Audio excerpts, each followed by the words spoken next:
I know a lot of guys that try to be cheap and they don't want to pay a realtor and they want to do it all themselves. Say, oh, fuck it, I keep the money myself. Why am I going to hire a realtor to do it?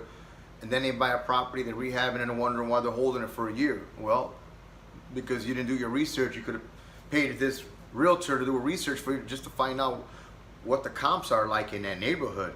If you're going to invest in a neighborhood, you want to know how many properties are selling in that neighborhood. You don't want to just buy a property because it looks like it's a good fucking deal or because it's a good property to rehab. Fuck. You want to know that the property's going to fucking flip, that it's going to sell. And that doesn't always happen. And then you got guys and gals, actually these ladies, these chicks that I used to do business with, they got really big. Yeah, they don't do that now, but they, these chicks, man, they would buy these properties in a hood and make them look like they were in a suburb somewhere. I'm like, shit, you're never going to get your money back on that because it's never going to appraise. But, you know, you can't tell people shit. So what do? They end up having to take a loss. Did they raise the neighborhood value? Hell yeah, they did.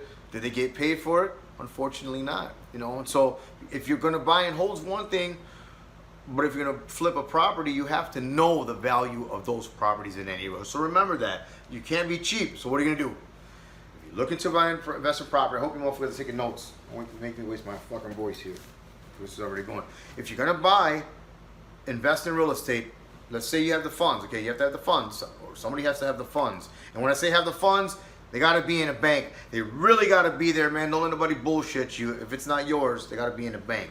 So just for the sake of talking, because I don't want to go into all that other shit, that's something else. Let's say you have the funds. When you have the funds, you make an offer to purchase on a property that, again, have a realtor. If you're not already in a business, have a realtor do the comps in those areas so you know what those properties are selling for.